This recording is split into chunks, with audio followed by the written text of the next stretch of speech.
We are going to be drawing some plans for ceramic projects, and I realize that many individuals who come to a ceramics class don't necessarily have experience drawing. So I'm going to start with some of the elements of art and show you the basic drawing process. We're going to start with a line, which is our first element, and we're going to build from there. Definition of line is the path of a point traveling through space. Here, the tip of the pencil becomes the point, and the space is the paper that I'm drawing on. Next, we're going to talk about shape. Shape can be formed many ways, but in this case, it's going to be an enclosed line. Whenever you close the line, you create an outline. So I have circles, squares, shapes, all sorts of stuff. Anything that encloses with an outline becomes a shape. It's flat, it's two-dimensional. Now we're going to go to form. And form in this case will be the illusion of three-dimensional space, which is going to be created by using those lines and shapes and eventually a little bit of value, what we call shading. And you can take any shape and make it into the illusion of a form by adding parallel lines and a back end at the same angle as the front end.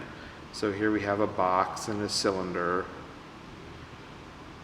And you can extrude anything through space using this method. So if you have lumpy stuff and you create lines traveling from the edges of that shape, all going pretty much the same direction, and then you enclose off the back end with more shape lines that mimic the lines on the front end, you create the illusion of a form. In ceramics, we will have actual form where you can walk around the object, pick it up, hold it in your hands. But in this case, we need to create the illusion of form. So we have line, shape, and form. Now I'm going to talk a little bit about what we call foreshortening.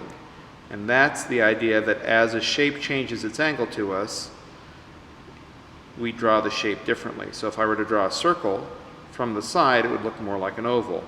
If I'm going to draw a square from the side, it's more rectangular. The idea being that we don't see it directly on, but rather we see it slightly from the side. And this concept is called foreshortening. So I'm going to start by drawing a pinch pot here, and it's going to be circular on top, but since it's foreshortened, I draw an oval. And I'm allowed to use my eraser. My eraser will do quite a bit of help for me. It can smudge, it can clean things up, I can change things. You'll also notice that I'm using a mechanical pencil here. It's good for line work, not so good for shading, but lines it does very well. And now, since I'm looking down on this shape, and I want to give it some thickness because it is made out of clay, about 1/4 inch thick, I'm going to draw a double line inside that oval on the top. Once again, I show you parallel lines, this time going down. And now at the bottom, I'm going to look up to the top, and I see that I've got this semicircular shape here. It's part of an oval. I'm going to draw that same shape on the bottom between these two equally spaced dots, and I have a tall cylinder with a hole through the middle, or a tube. Since this is going to be more of a pot, I'm going to round off those corners a bit down here and create something a little bit more pinch pot-like. It's just as important what you draw as what you erase, because by making some basic form shapes, we make a lattice on which to hang the rest of the picture. So I'm erasing these corner bits, which weren't really a corner, but I'm rounding them off even more.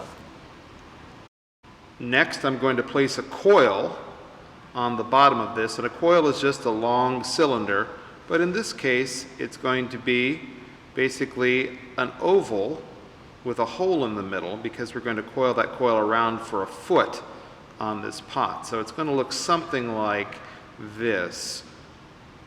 Looks a lot like the top of the pot actually, with a long oval and then a rounded space in between. And if we set the pot on it, this part here, it's going to come down on the sides like this, and we'll only see that front edge. See, I'm drawing the pot on top of it. We call this drawing through, and then I'm erasing this part, and it looks like there's a coil under something. So I'm going to do that down here.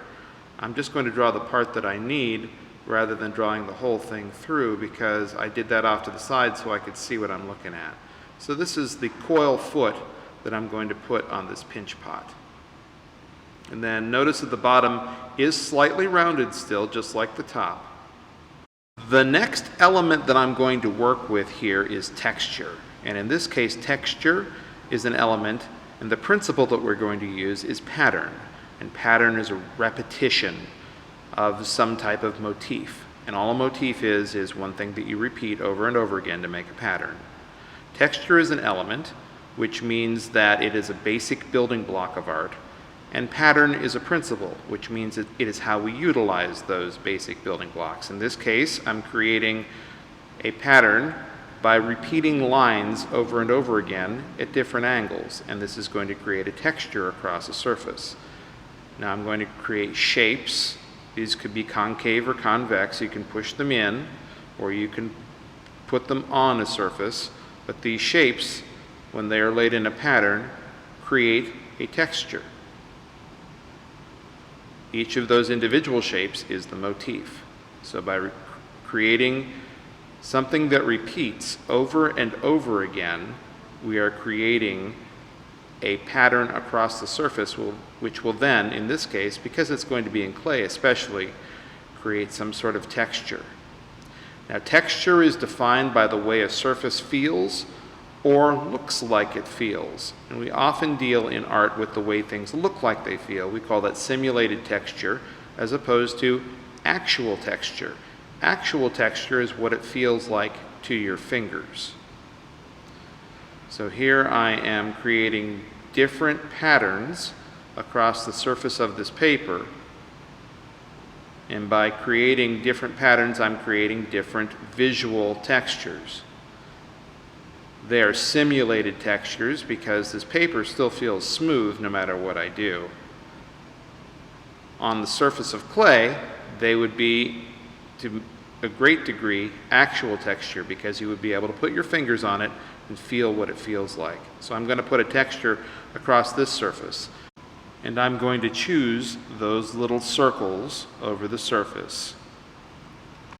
Now I do have to decide eventually whether those circles are incised, basically what we call subtractive, taking away from the clay, pushed into the surface, or if they're going to be placed upon the surface. And in this case, I'm making them little dots which have been attached to the surface so they actually come out. They are convex rather than concave, and you can see on the edges that I'm drawing them just a little bit out over the edge to show that they are stuck to the surface rather than pushed into the surface. Once again, we're going to have a momentary time warp while I speed up the video quite a bit. There's no reason for you to sit here all half hour it took me to do this. Also note that I'm putting some surface lines across the surface. They're rounded so that they make the form look more rounded on the bottom. The next element that I'm going to deal with is value, and this equals shading in this case. And I'm going to use a light source in my picture. I'm going to depict it with this little Raisin Bran sun. By designating a single light source, it becomes easier to figure out where the shadows should fall, because where light can get, it will be lighter, and where it can't get, it will be darker. When you close the door in a room with no windows, you get dark once the lights are off. So here I'm starting to shade. Now notice I'm shading the bowl itself, but I'm not shading into the little texture dots. If I smear everything over top of each other, or if I shade through things, I'm going to lose those edge lines, I'm going to lose those bits.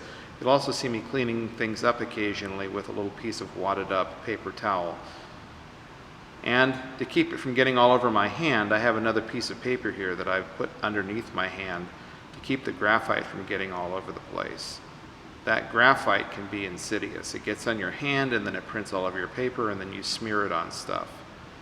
Like I said before, mechanical pencils don't work very well for shading, which is one reason why I've sped this up quite a bit, because that little point there takes me quite a while. I'm working first into the darker section, and you can see that the lines that I'm using to shade go around the form. They have that sort of half-rounded shape at the bottom of my ovals and ellipses going across here, or they go straight up and down. I'm also going to shade this foot because, just like the rest of the pot, the light can't get to that back edge, and it really can't get to the top of that either because the pot is in the way. When we have a shadow on the form, we call it a form shadow, and when it's cast by another part of the form or onto another surface, we call it a cast shadow. You may notice that as I round the form towards the lighter area, my shading is getting lighter and lighter, and I may need to go back into that darker side to get it even darker later on if I end up smearing or smudging it at all. At this point, you'll see that I'm just shading the pinch pot and not the texture, and it really makes the texture dots stand out. We will be shading those when we get done with this section of the pot so that you can sort of see that they are convex forms coming out, and you'll be able to see the sort of shading on them, each individually. Now I have a little piece of paper towel here that I'm going to use as what we call a blending stump or a tortillon, but I'm just going to smear a little bit of that pencil to get rid of some of those lines going across the surface. They can be a bit distracting. When I do this, I'm very careful to wad it up and use it around the edges and not get it inside those texture dots if I possibly can.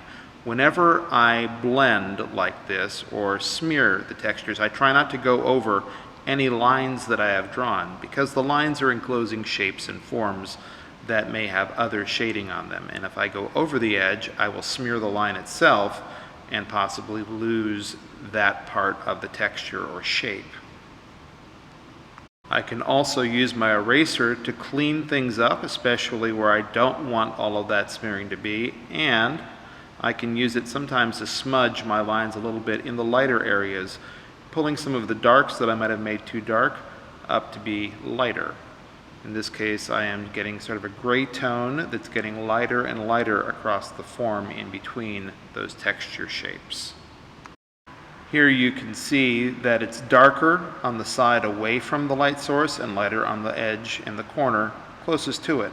I'm going to take a moment now and I'm going to darken in some of those darker areas where they should be that are farthest from the light, because my smudging and my smearing has made them more of a uniform gray, and I want them to be even darker. So even on top of the smudging and the smearing, I quite often use more graphite like this. Now I'm going to take a moment and look at how the light will affect the inside of the pot. The shading pattern will be the opposite of the outside of the pot because the light can't get through the wall onto the inside. So here I am, I'm shading a darker value in the corner and getting lighter going across, and I'm going to actually smear it out a bit. I may need to get that corner inside darker later, but for now it goes from medium dark to a light on the other side where the light can get in. And I'm going to turn around now and I'm going to start looking at those texture dots, and they're going to be convex coming out from the surface. So I'm going to put a little shadow along the back edge of each of them.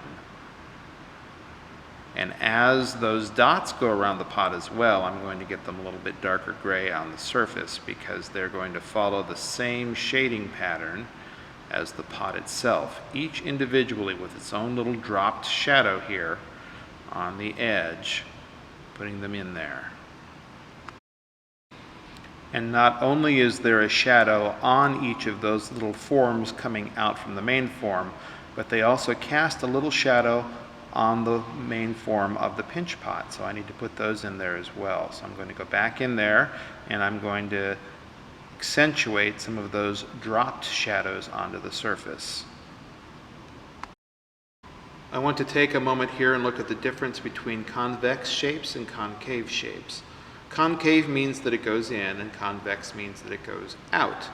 So convex will have shading that's darker on the opposite side away from the light source. I'm still using that sun above as my light source, so I make the shadow on the opposite side, and I may need to smudge it a little bit to get it to work inside that to make it look rounded. This makes it look like it's less of a box and more of a rounded surface. And then I have a shadow that drops onto the surface outside. So I have a couple of shadows I need to put in there, both the form shadow and the cast shadow. Now, convex means that it goes in, and the shading is opposite, just like the top of that pot. So it gets darker inside where the light can't get to, and it's not going to drop a shadow onto the form itself. It's just going to go across the bottom of this little crater. So using that light source, the difference between convex and concave. Concave going in, convex coming out. So all of these little dots are convex. They're coming out of the surface, and I would have to apply them individually to the surface, which would take me quite a while to do. I'm also going to create a cast shadow on what might be a table. And when I do that, I need to look at where my light source is, because I don't want to go around towards the light source. I want to go away from it, and I want to get it darkest right next to where the pottery is. And in this case, I'm going to indicate the direction of my lines going side to side, because if it's sitting on a table that's flat, those lines are going to be taken from the surface that I'm drawing on, not the rounded form of the pot. And it's going to be darkest up towards where the pottery touches the table, and darkest especially right where the foot sits on the surface, and it's going to get lighter as it goes away. And this is going to give me the illusion that I have a surface that I'm actually sitting this object on. Now I'm going to take a moment. I'm going to clean up some of these shadows, especially I need a little bit darker in this corner up here. And then I'm going to look at some of the lines in the areas where it's better lit, like up here at the other side, and I'm going to use my eraser and just soften those lines. I'm not getting rid of them, I'm just lighting them up, showing that there isn't so much shading there and the light can get to it. And now it looks like I have a basic plan drawing for a pinch pot with a texture across the surface.